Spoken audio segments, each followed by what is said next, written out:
this evening of the inauguration, I want to welcome you to the 16th annual Bring in the Noise for Dr. Martin Luther King Jr. Give yourself a hand.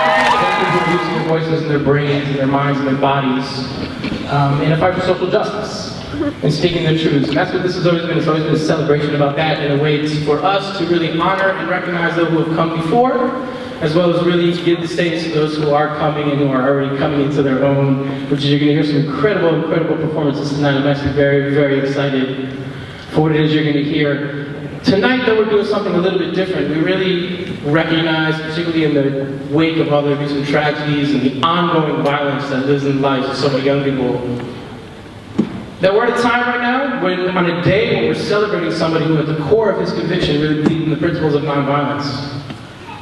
We're raising a generation, we're surrounded by a culture of violence, a culture of fear, and a culture of guns. And so we really wanted to give the young people an opportunity to talk about that in a variety of ways tonight. So tonight's theme is this idea of no guns and non-violence, and I'm going to talk to you a little bit about what we mean by that in his speech. So Dr. King, thank you, talked publicly in a couple of different ways about nonviolence. Right? He talked about his own spiritual and moral code in which he lived, and which his work lived, and his own religious convictions and everything that backed that up. And it was really at the core of who he was, this idea of nonviolence, principled nonviolence in the face of oppression.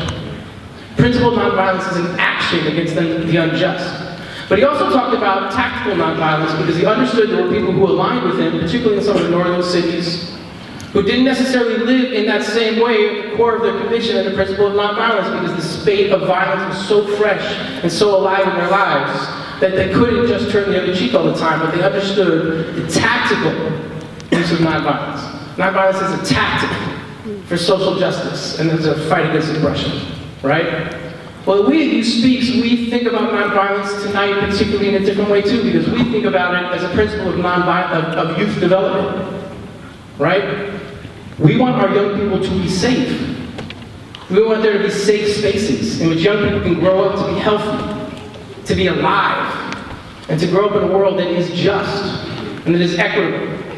And so tonight is a celebration of young people and our hope together that the thousands of us here tonight can start something that makes a stand, that says, yes, we believe in a space that is safe, that guns don't have to be so prevalent, that violence doesn't have to be so prevalent, that fear of young people, fear of the future does not have to be so prevalent.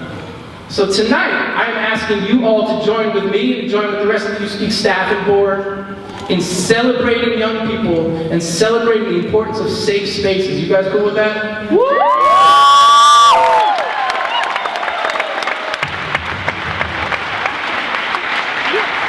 So, before we get started, I do want to recognize that many of us personally have lost people when they were teenagers.